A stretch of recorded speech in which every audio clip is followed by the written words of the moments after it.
wait! Even the trailer's timeline is jumbled. We jumped in at the end. Let's back it up a bit, shall we? This whole mess started on a day like any other. Or it was, until the sky shattered and everything started falling apart. Time, space, reality, my sanity. Next thing I know, I'm in Infinitopia, the final safe haven across all timelines, past, present, and future. It's pretty much the only place that isn't being gobbled up by the effects of the Shattering. At least, so far. And if we want to keep it that way, we're gonna need to get busy. Cue the montage.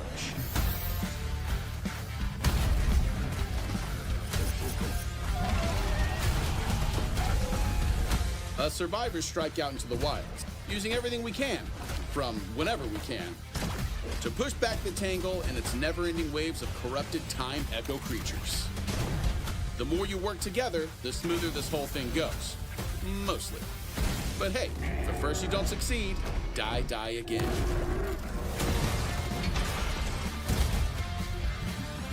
But don't worry, it's not all death by giant crabs and cosmic beasties out here. Every time survivors venture out, they have the chance to grab some really sick gear, which comes in handy when you're bumping heads with the really big baddies out there. Which brings us back to this monstrosity. Automaton? More like Automagon. Timeline collapse in 3, 2, 1. You are out of time. Hey, that's the name of the game.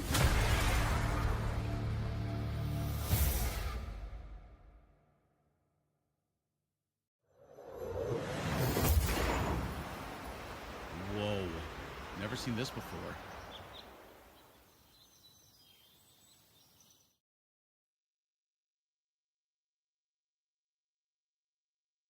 Okay.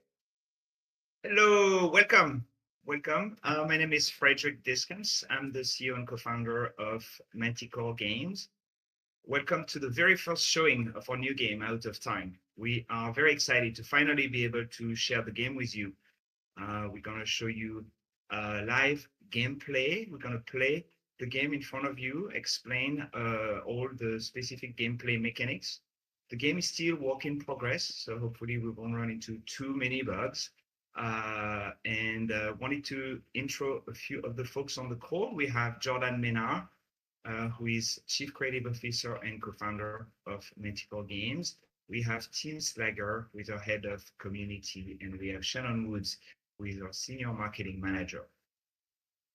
Out of Time is a very special and unique game, the first of its kind in many ways.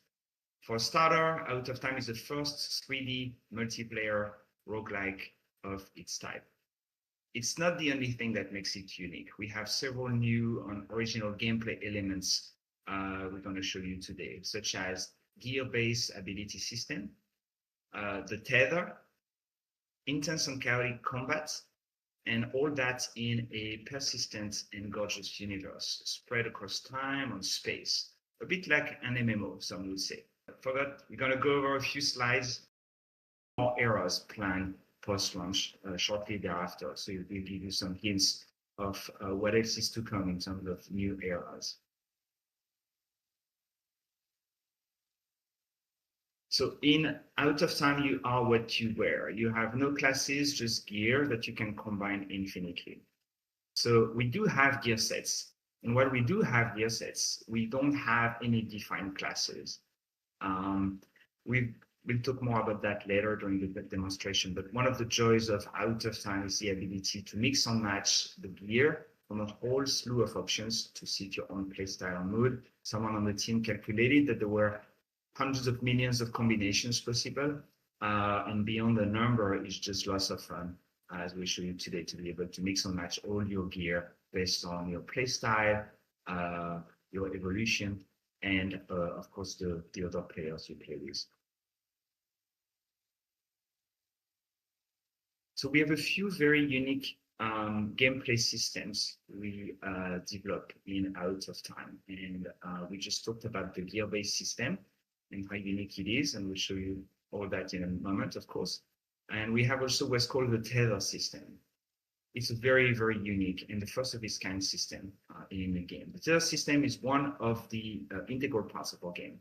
If you play with others, so if you, Out of Time is multiplayer, co-op, and then soon also PvP, but for now it's co-op, up to 4 in a squad, you will find yourself all linked together.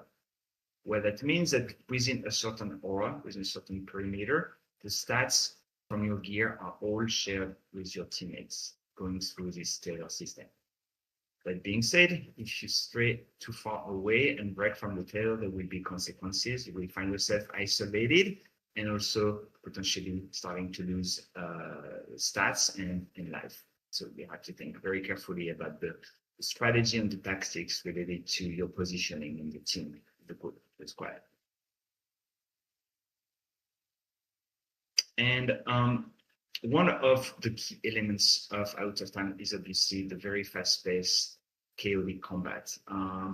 Really, the game is a lot about going on these raids or runs in the wilds, exploring the timelines of different worlds, exploring this new reality that mankind is facing, and surviving through that. And all that is done through our combat system. So all these systems we talked about combined, giving a fast-paced, action-packed experience. And I think the best to do now is just to get into the game. So Jordan and Shannon are going to show you Infinitopia, where it all starts.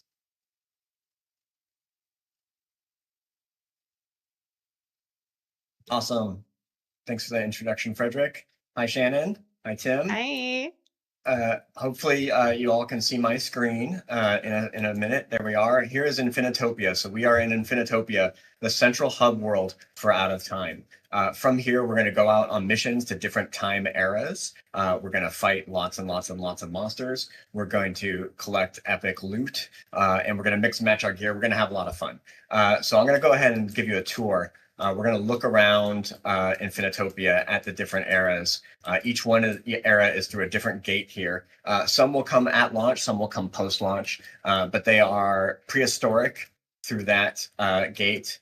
Then we have antiquity, including Egyptian and Roman Empire timeline. We have a medieval. This is what we'll probably play today. We have a Three Kingdoms era over here. We have modern era through this gate. We can play that today too. And it will be sort of just modern day. Then small cyberpunk near future era. We have a post-apocalyptic future wasteland through here. And then finally, we have a far future solar punk utopia. All the gear comes from one of these eras. So as we play through the different eras, you'll collect gear from the different eras and you'll be able to mix and match them together to make whatever sort of combinatoric class you want. I'm going to come down here to the center where my friends are hanging out. I'm going to go ahead and invite some of them to my squad. So let's invite Frederick, Shannon, maybe Nicholas. And while we squad up, I'm going to look at my gear and I'm going to try to pick the best gear to make us have a good chance at the squad. So looking at the people I've added to my squad, looks like Shannon's using a healing staff. It looks like Nick has got the full dragon armor. I am currently in full barbarian armor. Let's take a look at my armor and my gear and switch it up to try to make a balanced team. You can see right now in the bottom left, my gear is not balanced. I am 197% DPS and 3% tank. That might work because we have a tank and a healer, but I'm going to mix it up a little bit and change some of my gear out with some other starting gear that you start the game with. Again, because past, present, and future have collided in Out of Time, there's no reason I cannot be a barbarian with an assault rifle. That is an absolutely valid class and way to play it. I can even take some gear from the post-apocalyptic wasteland. So I'm going to take this as my upper body, this death wheel. You'll see that in action when we get into the game. I'll probably also take the auto saw. This is a really fun weapon, and it will demonstrate how each weapon sort of works differently in Out of Time and how they can combine together. And then maybe lastly for my boots, I'm going to take some sort of rocket boots so I can get some good mobility. Now if I hit K, I can see our squad's balance, and we can see that we are good on tank, we're good on damage, we're a little bit light on healing, but I think it's going to be okay. So let's go ahead and go into the game. Hopefully the game comes back while we load in. So I'm going to go ahead and load in now. Step forward. I've got. Give me 1 second.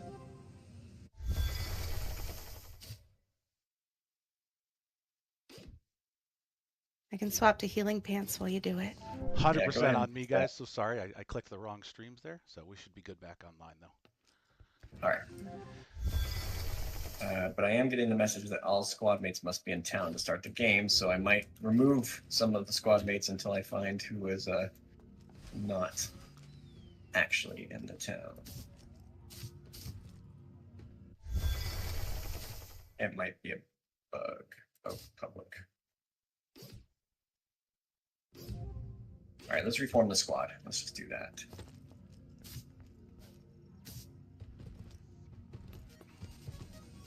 The joys of a new game. Still in work in progress.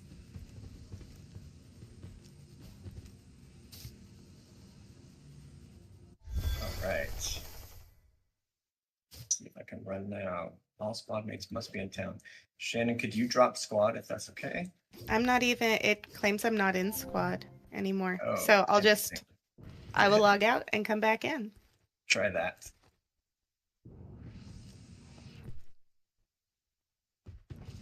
Let's see. Yep, I think that the squad system is in a small funky state. I might need to quit out and come back in, so you might lose my feed for a second if I do that. That's okay. We'll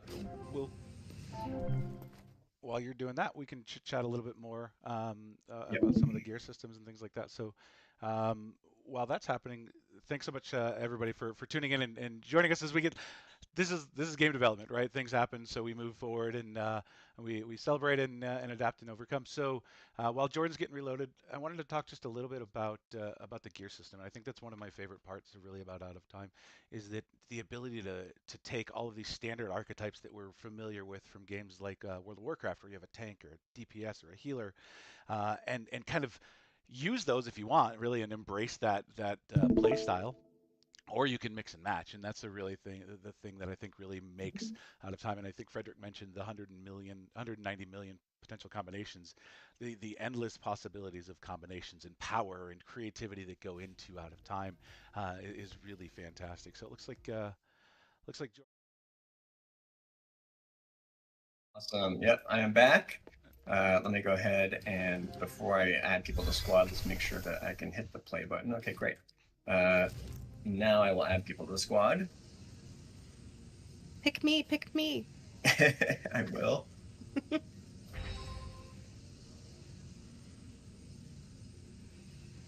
I will try. There we go. I feel All loved right. and chosen. Let's go ahead and play the Riverlands, which is in the medieval era.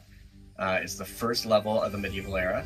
We're playing with 4 people. You'll get to see the gear mix and match, and you'll see the tether system we talked about. So we're loading in.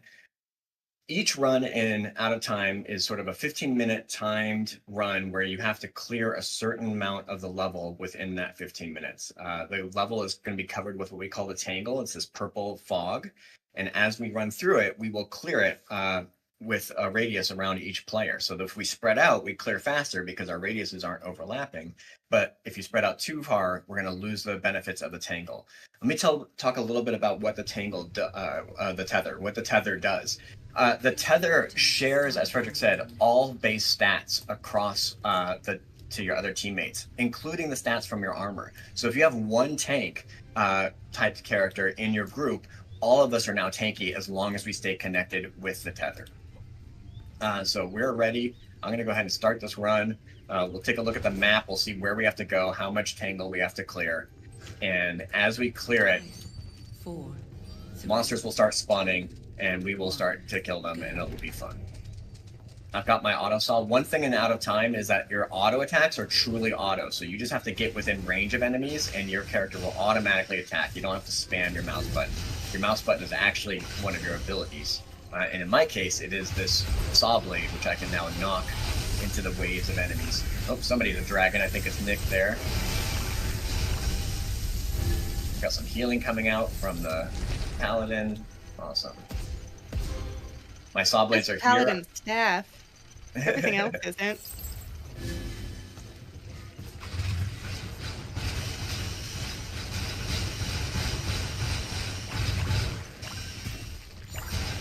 And then I'm saving my biggest ability, my E ability, for when there's a big wave of monsters. And let me stand back and get some healing.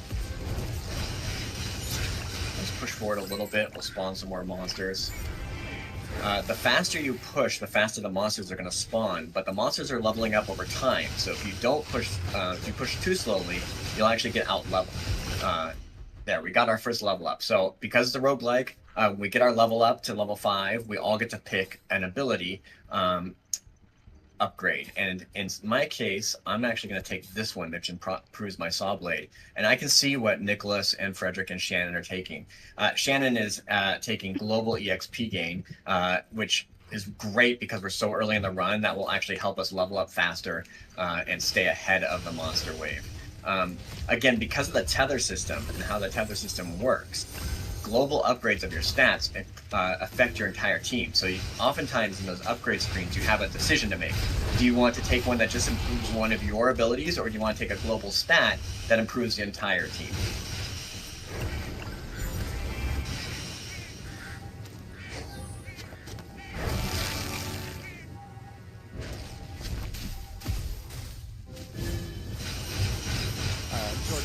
Comrade asked in chat if everyone levels up at the same time. That's a great question, and I'm glad you asked it. Yes, they do. The squad gains EXP and levels up as a group. So it doesn't matter who picks up the EXP. Everyone in the squad gets it, and then the squad all therefore levels up at the exact same time. That was really important because you don't want your healer to be picking their upgrade while you're dying, right? So we pause the game while the upgrade screen is up, and everyone picks their upgrades at the same time, and that way you can actually coordinate them too. So so now I can say, all right, let me look. I'm probably going to take global crit damage. This will improve everyone's crit damage and will also increase our radius at how we're clearing the fog. It looks like Shannon is taking Lifeline, which will give her more healing orbs. Actually, those are damage orbs or healing orbs. Those are healing orbs. They're healing. They're healing. Yeah, awesome. And also global heal power. So all of our heals now got 25% better.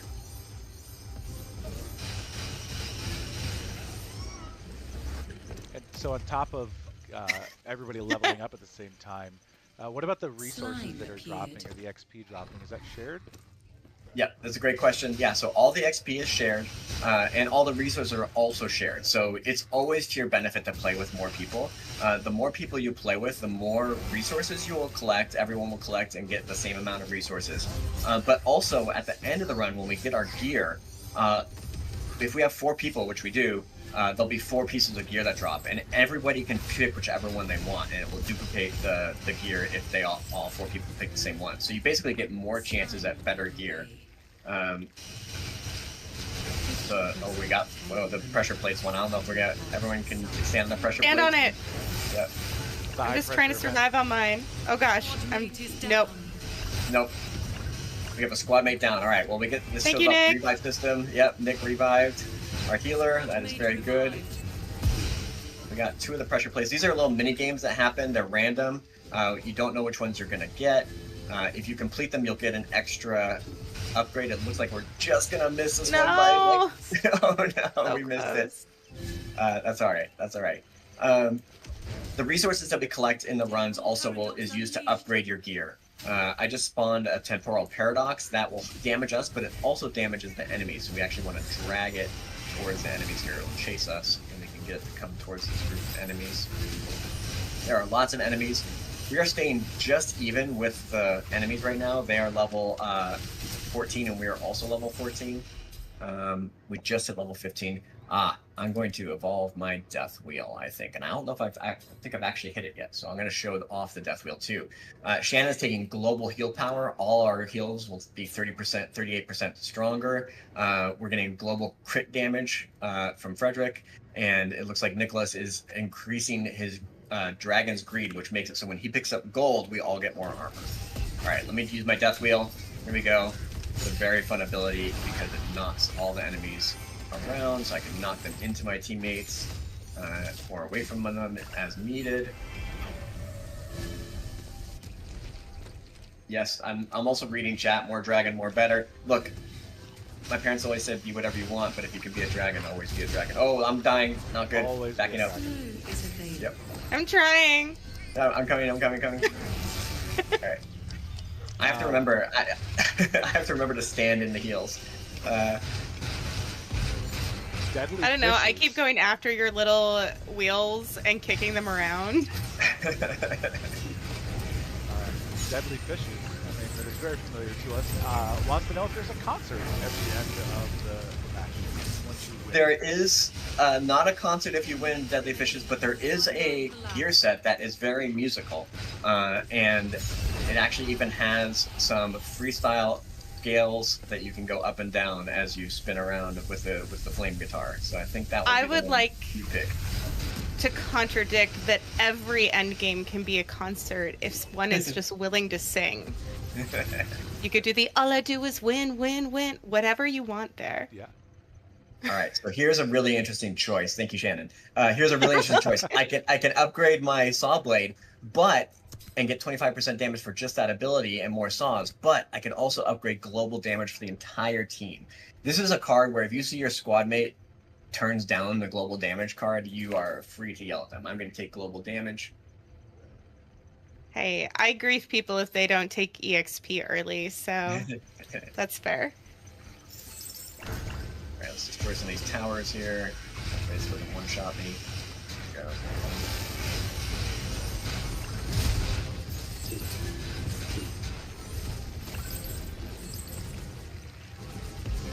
That was the tower doing the big rock explosion, right?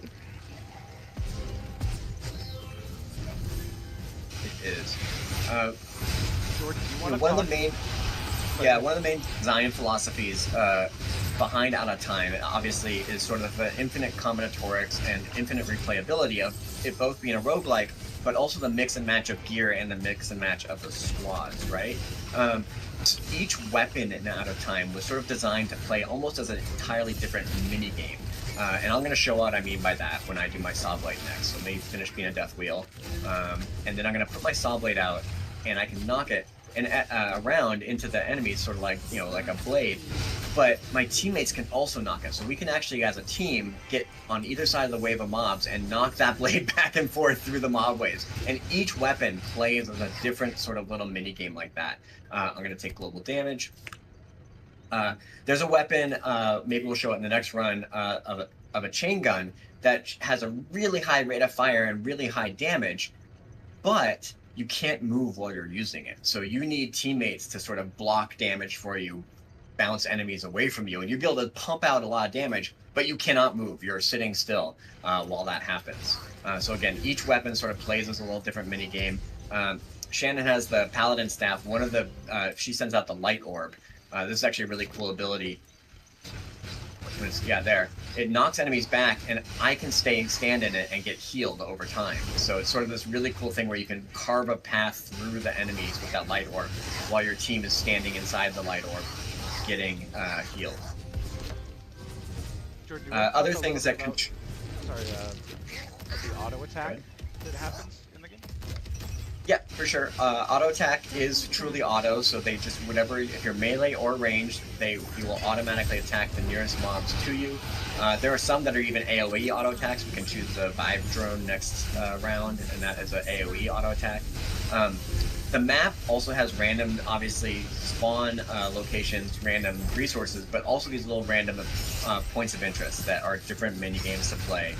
That if you win, will give you an extra upgrade, which you want because you want to have as many upgrades as possible when you spawn the boss. We should talk about spawning the boss too. So we are 55%. If you look in the upper right, we have 55% of the Tangle cleared. We need to get 75% in order to spawn the boss since we're on normal difficulty. And we have 7 minutes left to do it. So each run is 15 minutes. We should make sure that our healer does not die. I'm gonna kill some of those enemies. Awesome. Let's see. More global. I'm just gonna keep taking global damage whenever I see it. We have a slime, by the way. We should try to get it. Ooh, yes. Golden slime. All right. All right. Frederick is picking crit chance. I'll get speed increase. That'll help us. Got a speed buff. Where is the slime? I don't. I found it. I found it. Oh yeah, here it is. It's hiding in all the skeletons. So on that topic, you know, as you guys are communicating here in Discord, we'll also have you know, in-game ways to communicate. Do you want to talk a little bit about what that looks like, Jordan? For sure. Obviously, you know, voice will be built in for squad mates, so you'll have built-in voice, so you can communicate with your squad mates if you choose to, coordinate upgrades, coordinate pickups, coordinate killing slimes like we just did. Oh, he's still there. Yep, he's trying to run away. Yeah. Got him. Slime killed. So that was a lot of extra gold for the team because we were able to get that slime. We're at 63%, 6 minutes left. Let's go ahead and keep pushing here. I see a point of interest. Let's get it. All right. The secret, the not so secret, you can also share, Jordan, going back to the gameplay experience as well as communications, that the game was really designed almost like an MMO, actually. In the background, it does run like an MMO in terms of the persistence of the world, the scale of the world, and of course communication, because you have, you know, global chat, voice chat, etc. And 5% without revealing too much about the post-launch roadmap, there are lots of elements we're going to Squad mate is down. We lost a squad mate. Right as the boss is coming back. Yeah. Oh, I might lose me too. Hold on. Squad mate is down. Oh boy, we lost two squad mates. Who is left? Is it just me? No. Okay. Good. Where are awesome. you? I see Good you. revive. We have 2 revive. Did we use? We used 2 already, There. right? Yeah. Okay. There. That's our last revive. So don't die now. Don't die. Try to stay near Shannon for healing. Doing my best. It's a roguelike, so it's okay to die. That is true. What? And even if we do die, the resources we get will allow us to upgrade our gear and come back stronger next time. Got Get a half. little bit So, stronger. a couple of questions. We die, we blame the anyway, right? You So- always blame it, yeah. Since it's a third person, how do you take advantage of vertical movement? This is from Seachip. Yep, great question. And hold on, let me. I'm gonna try to kill the boss and then I will answer the question. How about that? Because There, we're like, got I the will boss. survive. Yeah, Was we got done. it. We got it. So now, because we have 4 players, we get actually 4 rolls on that boss's loot table. It looks like we got very lucky. We got 2 rares, so each squad member can pick whichever piece of gear they want that they can keep permanently. And I'm gonna pick this one because it's a really great healing lower body. And I'm gonna loot it. So verticality plays a role for sure. You can see that I had rocket boots as my boot ability. It allows me to jump over all the mobs and avoid damage that way. There was also flying for the dragon form. I think Frederick's character had a leap.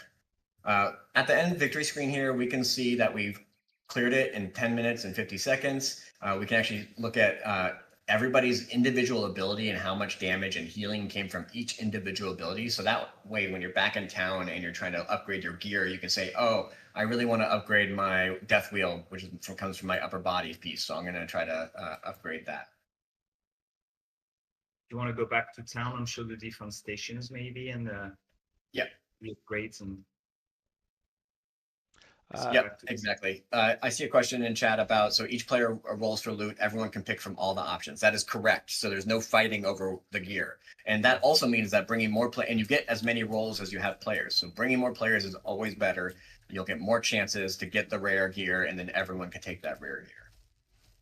All right, let's look at some of the stations for improving our next run, because that I'm not gonna lie, that run was a little hairy. We used all of our upgrades. So I'm gonna go to the gear upgrade station, and now using some of those resources that I collected, I'm gonna level up my my death wheel. I'm gonna level up, and actually, I'm not gonna level up my rocket boots because I just got a rare boots.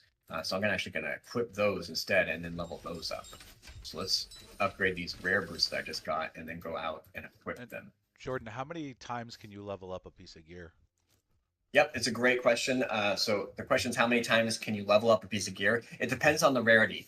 Common, which is this gray gear that I start the game with, can be leveled up to level 10. Uncommon can be leveled up to level 20. Rare gear, which is the blue, can be upgraded up to 30. Epic is 40. And then finally, legendary gear can be leveled up to level 50. Let me upgrade my weapon too. So obviously playing in the squad looks fun, but is solo play still a viable option? Yes, absolutely. And so that's a great question. You can also play solo if you want to. You can play in a squad of up to 4. You can play 3, 2, or solo.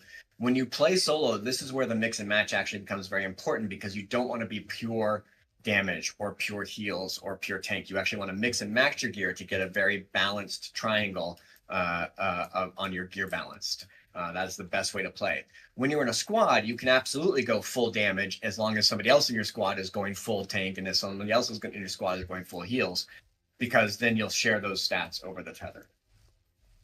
Let me go to the mastery system. This is permanent masteries, are permanent upgrades that you can spend the gold that you collect on. For instance, we killed that gold slime. We got a lot of gold, so I can upgrade my maximum health. And this will also help any squad mates that I'm with in the future, because that max health will go over the tether.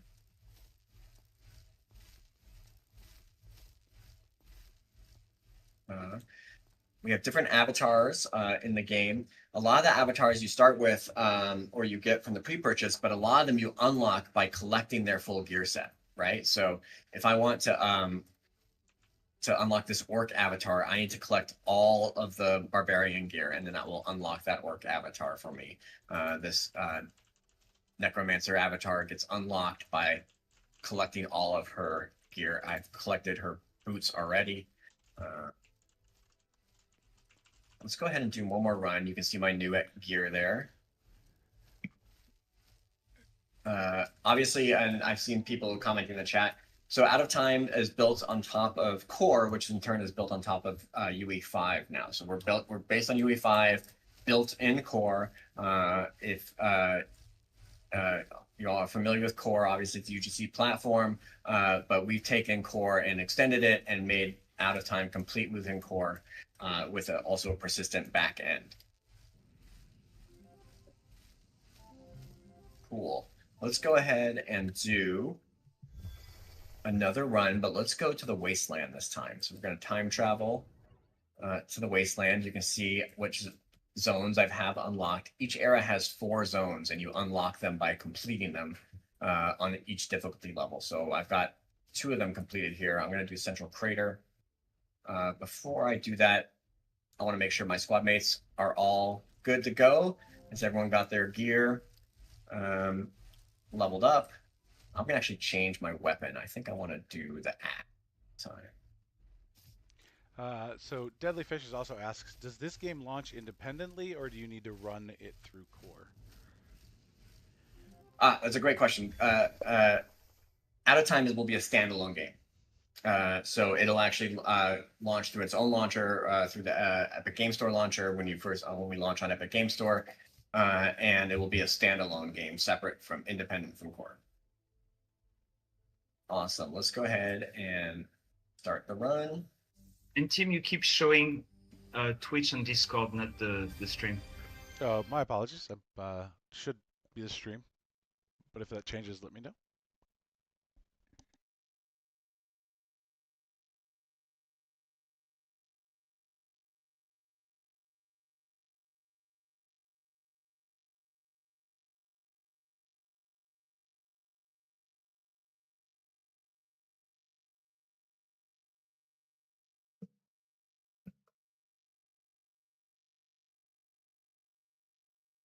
Awesome. So we're loading into the Wastelands. This is one of our future eras. It has a different gear that you can get to it from it if we beat the boss. We'll see if we beat the boss. The last one was very close. I've got my 3 teammates, so the 4 of us again. The map is different. We can see where we need to go to explore for this map, where the POIs are, how much Tangle we have to clear, which is 75%. 3, 2, 1, go.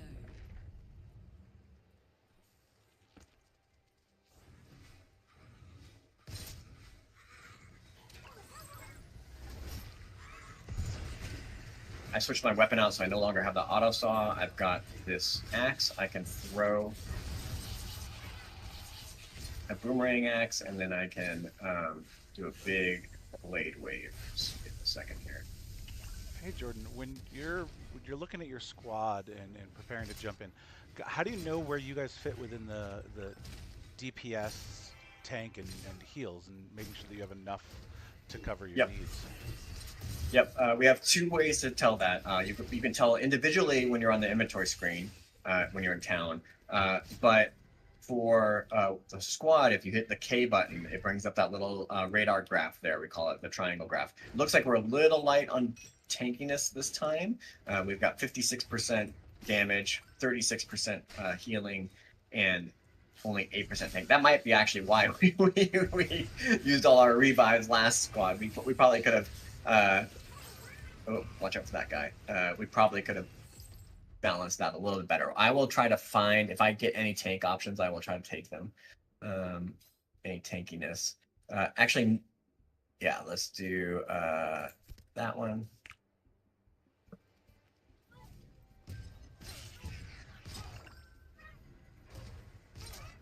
I ended up with tank boots, I believe, Right. this time around. Awesome. Well, if you see the upgrades from they're like max health or whatever, let's take those. I will do what I can for you. Yeah. Little Crockett Wizard, I think I'm saying that name right, is asking, can you mix power levels and groups, or do you have to be similar power levels when you go in?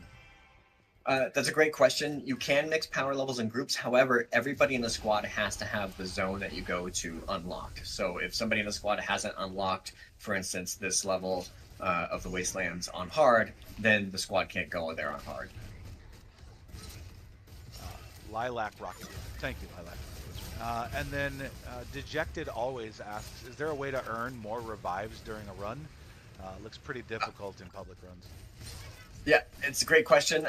Right now, there is not. I think that would be an interesting POI potentially to add, is one that gives you an extra revive. Right now, the revives are set to the number of squad mates -1. So when you're solo, you have no revives. It is a true roguelike. Yep. When you have 4 players, you have 3 revives. 8 more in 18 seconds. Find the right. glowy Yeah, ones. The glowy skeletons. So it's interesting to watch, because right now you guys are fighting the clock, but there's a side event that helps you upgrade and helps you get more powerful. And so one of the big things about this is you are racing the clock. The 15 minutes doesn't change on difficulty level. So if you're playing it on normal, it's 15 minutes. You're playing it on hard, it's 15 minutes. And Jordan, we have multiple difficulty levels beyond that, and all of those are 15 minutes. Can you talk about a little bit about what those difficulty levels look like? Yeah, for sure. So it's always 15 minutes, no matter if it's normal, hard, or what we call shattered difficulty level. What changes is how much of the tangle you have to clear and how strong the monsters are. So on normal difficulty, you only have to clear 75% of the tangle. So you can actually see, if I go to the map, we've left some back here, and that's going to be fine. However, on hard, you have to clear 85%, and on shattered, you have to clear 95%. So if we left that tangle back there and we went to the whole end of the map and we're, oh no, where's the rest of the tangle we have to clear? We have to go all the way back. We will probably lose. So that makes it more difficult. And then of course the monsters scale with the shattered level, and also of course the rewards get better and better the higher shattered level you go. We actually have, I think, 10 shattered levels to go through, and they get very hard. Let's just put it that way. It is a roguelike. It's okay to die and die again. die again. And as you increase in those difficulty levels, that also improves your chances of getting a higher rarity of gear drop, right? That's correct. And higher rarity of resource drops will change as the difficulty level goes up. And higher level of potential upgrade cards.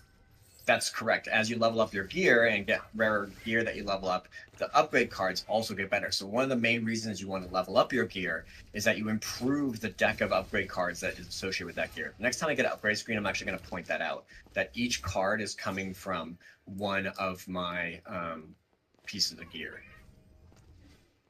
And Because you even put on the new rare. I did. I One, put my two. rare boots on, yeah. Yep. My rare hero boots. So I should get better upgrade cards from that one as I level that up. I also think it's worth mentioning that literally you all could have the exact same gear and be 100% exactly the same. It wouldn't work out that well, but gear isn't restricted to the match. So everybody could be have the Death Wheeler. Everybody could be the Dragon, and we've done that, and it's a ton of fun. That's true. There's something absurd about seeing 4 dragons just mow down a horde of enemies. All right, next upgrade's coming up. If everyone builds really good balance, though, in that, you could do identical ones that might actually work out pretty well. Yep, for sure. Can we see, just to make it a little more hard on you, what happens if you break the tether? We can You try. cruel Yep. master! I'm gonna go backwards this way. I think it's important to know. Yeah. When they go back, I'll back up a little bit until the tether breaks. You can see it on this there. So now I'm outside the tether. I get some red glow on the outside of my screen. I've lost all my max health. My max health is down to 1889, and I'm taking damage over time. There, I teleported back. Now I got my max health back up to 6,000. All right, so the upgrade screen, you can see each one of these upgrades are coming from a different piece of gear. This one over here on the left is coming from my weapon. This one's coming from my armor. This one's coming from my boots, and this one's coming from my helmet. The boots one you can see is actually a rare card. I got lucky. I got a rare card because I have those rare boots on. I don't have a chance to get a rare upgrade card if I don't have a rare piece of gear on. 13% movement speed actually might be kind of good for our team to kite enemies better. So I'm going to go ahead and do that. And then if Yeah. as they're running, if you notice, there's also these blue crystals that drop on the ground.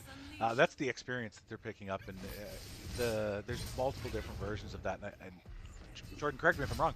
The number of sides of those pieces are kind of tell you how much experience you're going to gain from that. That is correct. The gems, the experience gems that drop on the ground are all different polyhedral shapes, and the more sides on that shape and the bigger the crystal, the more EXP you will get.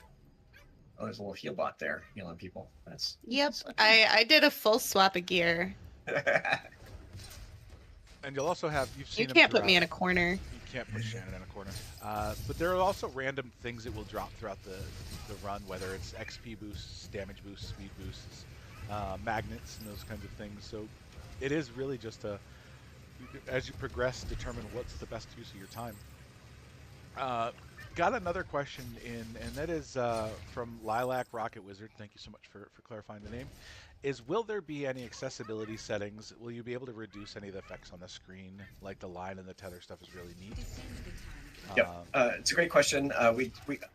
We have specifically, obviously, graphical settings for the number of the effects for different computer settings. Oh man, hold on, I'm gonna lose this.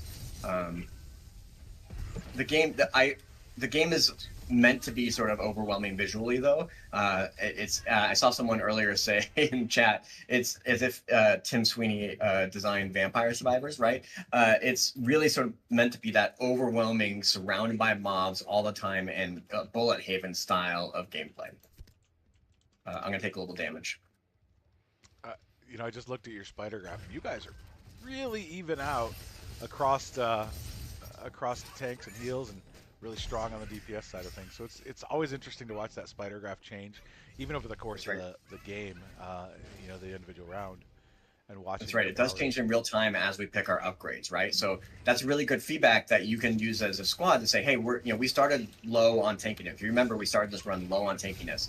And so Shannon and Nick probably saw that, and they've been picking tanky upgrades, and that has, as Tim pointed out, balanced out our spider graph and let us know that we have a pretty balanced squad, which is what you want. Oh, Oh no! who did we lose? What? I feel like I went from 0 well, 60 to 0 real fast there. Oh, and we're all very low. A wave paradigm has shared a question. If a squad of 4 splits into 2 duos, do all 4 players take damage over time? That's a great question. No, the damage over time is isolation damage, so you have to be isolated. However, each duo will only share stats with each other, so you won't get the benefit of having the full tankiness or the full damage of the other duo, if that makes sense. But that is a valid thing to do, and you will not take damage over time. The damage over time is isolation. Isolated. We're not behind, but we're only 1 level ahead. One thing we can do, there is out of combat health regeneration, so as long as we don't spawn more enemies and stay here, we can actually get some of that out of combat health regen. It looks like our fearless leader, however, did not want to do that. It's all good. I think we're almost healed. Another question came in: is how many enemies do you expect to see on the screen at any time? Too many to count. We'll put it that way. And then another one is, so in theory you could, this is a follow-up to the tether question, so in theory you could split into 2 teams and clear more Tangle faster? You could, if both of those teams were well balanced. Actually, I kind of want to kill Power. You could theoretically do that and clear faster, yes. That is correct. Pick up the parts, pick up the parts! I'm getting him.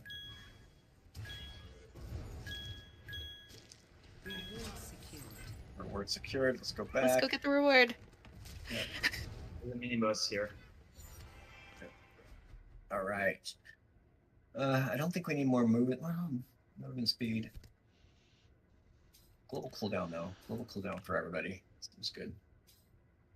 That'll give us more heals, more damage, more everything. And then there are certain cards that you'll see through the process of upgrading that also will refresh the cooldown on some of your abilities. So if you get one of those cards in like a really tough situation, it can really come in clutch. Yes. That dragon upgrades, and those upgrades will also modify the ability. So the dragon, for example, on the Draconic Defender armor, you can get it so when you're a dragon, you also leave a trail of fire behind you, or that you don't take damage. So those ability evolutions also help really kind of modify the way that play style runs during that match. So, Jordan, what would you say is the most fun thing that you have when you're playing out of time? What's the thing that you're like, oh god, this is just the most fun? Yep, it's a great question. Really, it's actually it's synergizing with your teammates and picking like those upgrade screens, right? Like and picking the upgrades that are going to give the team the best chance of success, and try to figure out what that is, what we need right now, what are we low on, how can we be doing better.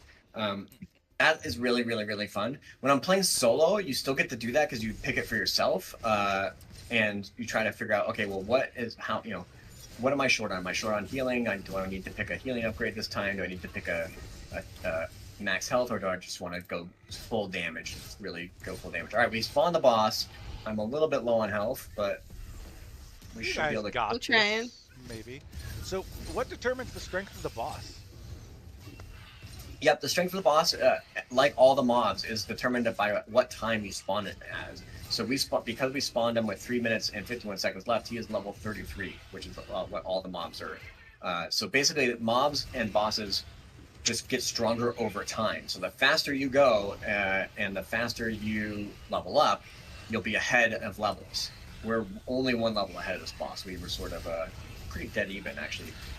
Perfectly balanced is what I've heard it described as. Perfectly balanced. We got him. Awesome. Practically perfect in every way. Right. All right. So we didn't get a rare that time, but we did get 2 uncommons. We got the Vibe Drone, which is actually really interesting. Carl's tactical nuke. That is a very fun upper body. It is literally just a nuke. And when you upgrade it, it makes all your teammates radioactive, which makes them do damage over time to nearby enemies. And Carl is from the Wasteland, if I recall. He's a Wasteland Goop gun guy. Yep. So Awesome. So, I'm just going to look at the damage screen here for a little bit. I also want to open up that same question that I was asked, what my favorite part of the game is. I want to open it up to the three of you on the call. What is your favorite part about the game, Tim? Mixing and matching the gear is probably the thing that I spend the most time doing. Just the number of times that you can go into a match and be like, this is the best. Like, I need this for healing. I need this for tank. I need this for damage. But then also discovering new abilities, finding this really cool effect, or this really cool way of just like we have this. Jordan mentioned the concert earlier. There's this guitar wielding, flame throwing guy who like has this stage, and that just really, it's so much fun for me to discover those new abilities. And then you had mentioned the synergy and just connecting with the squad and making sure that you get through the run is a ton of fun for me. Awesome. Shannon? I will say I'm that person who always tries to go imbalanced when I'm by myself, where, as folks heard, when it was like, oh, we need a little more heals, I'm like, I'll change the pants so that they're healing pants. But I think my favorite things are those close moments where it's those memories I'll have of going in and essentially kiting a boss with just slivers of health remaining because I didn't have healing, like a fool. Yep. And still managing to occasionally squeak by. And I don't know, it's those little bits of adrenaline that are probably my favorite bits. Awesome. Frederick?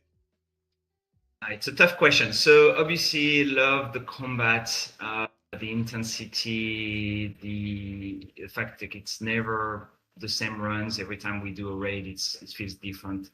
Of course, the tether system, the gear system, of course, all that. I think for me, it's aggregate, especially when it comes to the social experience. Like before we start the raids and we're in Infinitopia, we're coordinating, we're deciding who should wear what, and then sometimes you kind of give up, say, you know what, whatever, you wear whatever you want, and then you don't really know what's going to happen on the raid because you haven't necessarily coordinated the best. And then, you know, all the live commentary, the exchanges, which we kind of tone down here for the sake of the stream, otherwise you'll have exclamations and maybe hopefully no crying, but you know, this constant exchange when you play the game, right? When you're on the run, commenting on what's happening, deciding what upgrades to choose, and then reacting to, hey, why didn't you pick that one? That would be much better. Like, we're low on healing. Why don't you know? Or why didn't you pick a global upgrade as opposed to something just for you? So for me, it's more like the emergent social aspects and exchanges of the game before, during, and after the raids, right? So a bit like an MMO, which is in many ways the way the game was designed, based on our experience playing MMOs and roguelikes. Awesome. Yeah, talk a little bit about the future roadmap too. So like I said, we're launching with 3 eras, with more eras coming online post-launch. Those new eras will include new gear sets, right? And every time we introduce a new gear set, the combinatorics again explode of what could be even just one player can equip, but also much less 4 players can equip. We're launching obviously on Epic Game Store. Console, we don't have anything to announce about console or other store launches, but it's something we're definitely working on thinking about. Let's see. One thing to say about the game is that it is huge, right? When we mention 3 eras, it's like, oh, why not more eras? Well, each era, as Jordan can show the map actually, if you don't mind, maybe. Each era is huge. And at the start, you know, the player experience, you'll go through the Shattering, by the way. That's part of the first time user experience. So we don't show that today. We show that soon, but this is in itself a fun mini game, and you realize like what's happened to mankind. But then you arrive right in Infinitopia, and you have access to in easy mode to one zone from each era at first. But Each era has its own map, and it's huge, and need to uncover it and unlock it, right?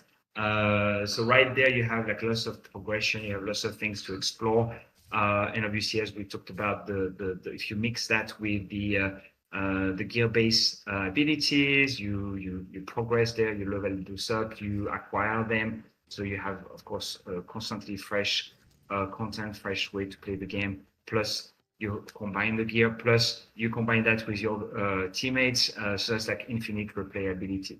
But the game is going to get bigger and bigger. The way we've built is that it's infinitely expandable. So John mentioned we have more eras. We'll have prehistoric, we'll have with dinosaurs, we'll have solar punk, we have what else? I forgot. We have so many. Cyberpunk, we have antiquity, where you'll meet.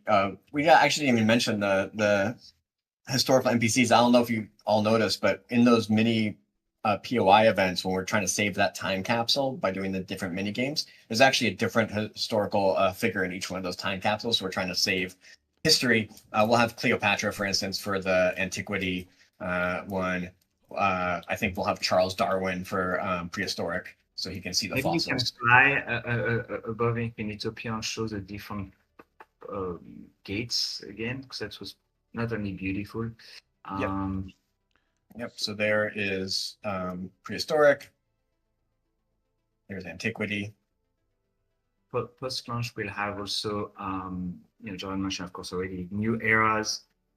We have more social features in the form of guilds and leaderboards. By the way, each era comes with more content, more gear sets. At launch, we have a few dozens gear sets, and then each era will come with more gear sets. By the way, one thing we probably is visible, but each map has its own monsters, its own mobs, right? So they're all different across not just each era, each zone, and of course, all the eras. They are obviously themed based on the era. We will also be adding a PvP mode that will be actually free to play. The way we've built the game is very modular, and it allows for expansion. As we mentioned, we use Unreal 5 and Core, that gives us the ability to add content to the game fairly easily. What other features are we forgetting, Jordan? Let me think about that.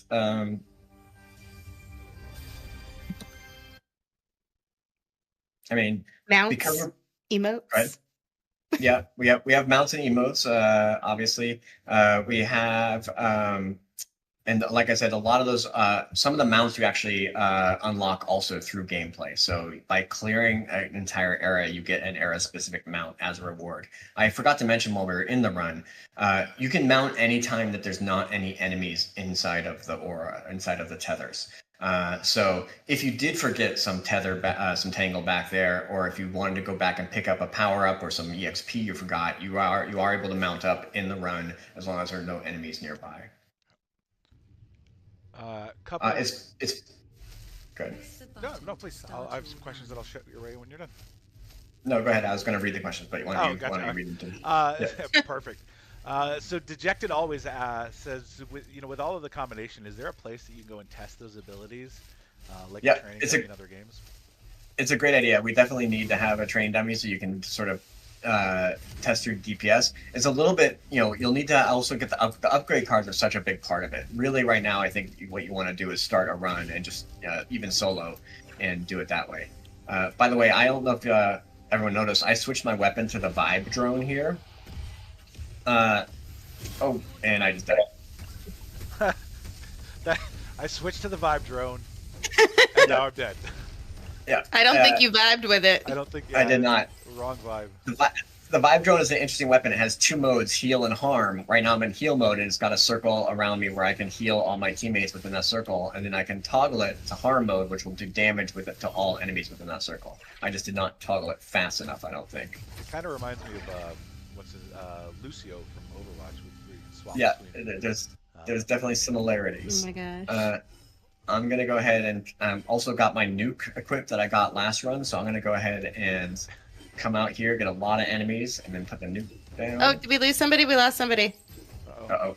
There we go. It's fine. We're good. We're good. So it sounds All like right, new- chat saying the vibe drone is not the weapon of choice. it can become very powerful. When I am in damage mode, when I'm in harm mode, I get a laser that really damages enemies really quickly, and then I can, while I'm firing it, switch it to heal and heal my allies. So another question came in from C-Chips. It says, we mentioned that Out of Time was built with core tech. Chip's asking, what does that exactly mean for Out of Time? Yep, it's a great question. For us, building Out of Time, it meant that we were able to sort of make everything as fast and easy as it is to make things in core. For the future, it also means we'll be able to potentially use a lot of the features of core, the UGC features of core, to allow for things like potentially UGC housing in the future. Other very cool. We have all the social systems that came with core built in, stuff like that.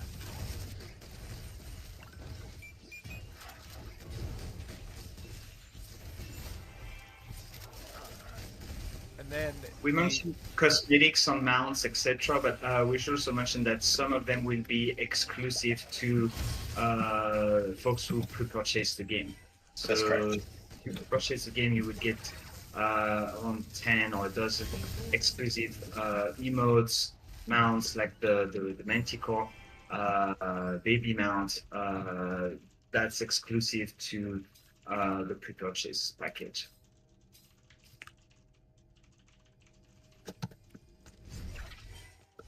That was There, I really just been close. upgraded. We almost didn't get that one in time. It was very close. Global armor, 30% seems like will help us on this level. Global EXP gain. A surprise to absolutely no one. another question is, and Chip asked, is this playable solo offline? And the answer to that is go ahead. Go ahead, Tim. It's playable solo, but you'll always be online, and that is, like Frederick said, part of the fact that it really is sort of almost the first MMO like roguelike. You exist in a back-end universe, like there's a one shared back-end for all players. So you exist in a universe where you can play with anybody anytime, and all of your Back gear up, is guys. consistent. Oh, back up, coming back. I Yep, died, lost sorry. somebody. Uh-oh. It's okay. Coming back. I was not paying attention, sorry. We will try to heal So you. in that shared universe, when you're in I can town, get the beauty of the game. when you're in Infinitopia, if you're looking for a run, you can do a quick play. There's a quick play button option, so you don't have to find a squad. But you'll also interact with players inside of Infinitopia, and you can form up a squad there, build that synergy, and figure out what the best squad run is going to be. And one of the things I think, Jordan, we've talked about in the past is that you can see the future of this being like, hey, I can get to 25% in Shattered 5, but I just can't get past that. You want to talk a little bit about what the philosophy on that looks like and how you see that playing out? Yeah, for sure. So the Shattered difficulty levels, as I mentioned, get very hard. Each one is about twice as hard as the previous one, and there's 10 of them, right? So what I sort of expect the quote-unquote end game to be is individuals or... Uh-oh. Did we lose? He ran ahead. All right, we'll try to get to you. Hold on. I expect squads or individuals to try to really beat each other's records of how far they can get on a particular level for a particular shadow difficulty. And it will be difficult, and you might have to grind for days to improve your gear just enough to get 5% more cleared on a certain level. I think that's going to be really fun. It'll sort of be like the Diablo 4, they got in 3 they had the I forget what they're called, the Nightmare Paragon levels? Yeah. Yeah, I've tried, and it's hard. It's really hard. Volkoi asks, will there be any sort of guild system to allow larger groups to organize or share resources? It's on the roadmap, but we're not announcing the features quite yet. And then speed runs sound like they're going to be a fun one from Chip here, and that's super true. Chip, we talked about this a little bit in Discord. Not everybody should join our Discord, by the way, if you're not there already. But once the game is out, we're going to do things like community challenges where in Discord we're going to say, hey, try these, use these gear sets and see how far you can get, and really kind of make those kinds of things fun for the community. So please make sure you join the Discord and come hang out with us and follow us on social media and all the fun stuff, and we'll share some of those. We are over time on the stream here. I'm having a ton of fun. I think everybody's having a ton of fun here too. But just time check on that. Jordan, you have 15 minutes in a run. What in that 15 minutes, what do I have to get done? Do I have to beat the boss by 15 minutes, or do I just have to clear the Tangle? Great question. You just have to actually clear enough Tangle to spawn the boss. Once you spawn the boss, that run timer will stop, and you can. We felt it would be a really feel bad moment if you're fighting the boss and you ran out of time. So as long as you spawn the boss by the 15-minute mark, then you just need to kill. You can kill him. You can take as much time as you need to kill him. All right.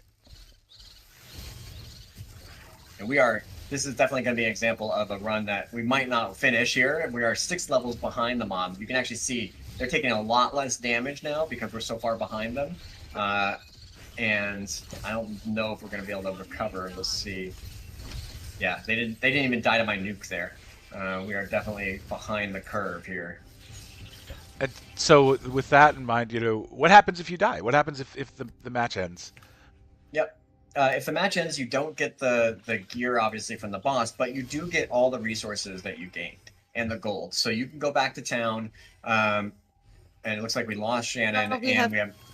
No, I'm here. We lost Nick.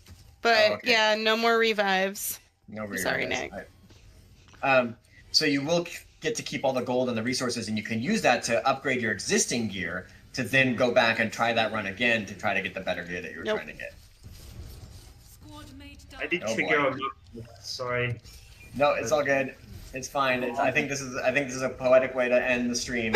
And it is a roguelike, right? Like this is part of the game. Like you will not win every run, and this is an example of a run we will not win. Die again. Yep. I get knocked down, but I get up again. I mean, we can conclude. There are a couple of things I want to say. So one, obviously, we're very, very excited to be finally able to show the game live. And we will be showing more and more of the game. Please add us on your socials, whether it's the Twitter, even the Facebook, Reddit, Discord. Of course, Discord is going to be, the main central place for the community. We'll be very active there. We have a bunch of streams planned in the next few weeks. We're launching the game end of September, as you know, so that's soon. And we will be sharing along the way across streams and sometimes through the press and creators all aspects of the game. So we're going to go over, I think we have a special stream where we always show the game being played, of course, but we'll go over the gear system this week. And then next week we're going to go over the world and all sorts of other exciting events that team is organizing with his team. So please make sure to follow us on all the socials for that. And obviously, you should get ready for the launch in a few weeks. So add us to your wish list in the Epic Games Store. That's where we're launching exclusively end of September. And of course, even better, add us to the wish list and pre-purchase the game. You get lots of cool stuff. You get lots of exclusive items, emotes, mounts, skins with the pre-purchasing the game. And maybe some other surprises we're showing later. And of course, why you should play the game. Well, it's the first 3D multiplayer roguelike. It's kind of like a roguelike meets an MMO. It's kind of like, if I want to quote my kids, Zelda meets Fortnite in some ways. And it's a beautiful, large, original game. It's fun to play, over-the-top combat. It's very social. So, we hope to see you all when we launch the game. Timon, Jordan, Shannon, do you want to add anything? I want the little kid review. That's what I want. The moment you went to quote your kids. Yep. Yes. No, Yeah, we're really excited to get this game out and have you all play it. It's really fun. At some point, maybe in a future stream, I'll talk about how we got to where we are with it. And we were actually developing something that was a little bit more like a traditional MMO, slower combat, and we got how we got here is a really interesting story. So maybe I'll save that for the next stream. And I'll say thank you all so much for joining us today. This is the first of many live streams. Please join us in Discord. If you have thoughts, ideas, questions, let us know. We're here. We're always in Discord, always going to be active, and let us know. Thank you guys so much for tuning in. Frederick, Jordan, Shannon, thank you all so much for your time today. It has been wonderful. This is the debut of Out of Time to the World, and I have the chills just thinking about it. So thank you all so much for joining us today, and we look forward to seeing you. Our next stream will be Thursday morning at 11 a.m. 9 a.m. Pacific time. So be on the lookout for the announcement about that here pretty soon. Thank you all so much. Thank you. All right. Take care. Thanks.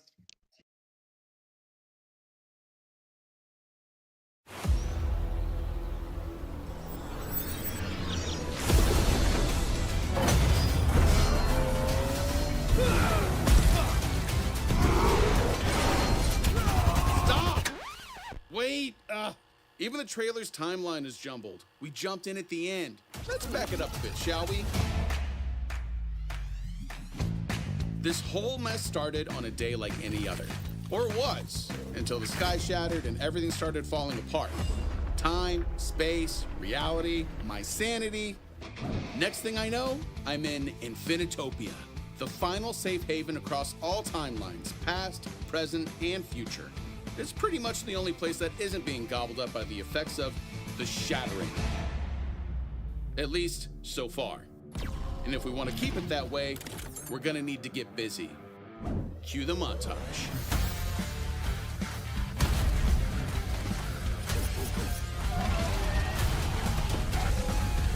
Us survivors strike out into the wilds, using everything we can, from whenever we can, to push back the Tangle and its never-ending waves of corrupted time echo creatures. The more you work together, the smoother this whole thing goes. Mostly. But hey, if at first you don't succeed, die again.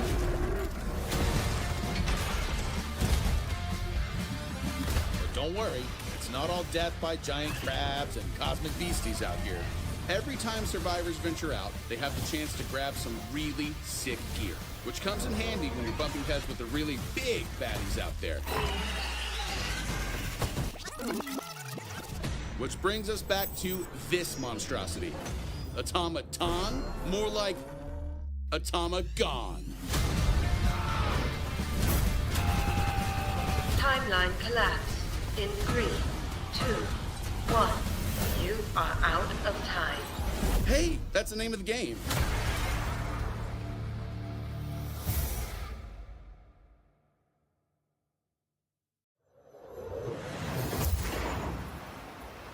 Whoa, never seen this before.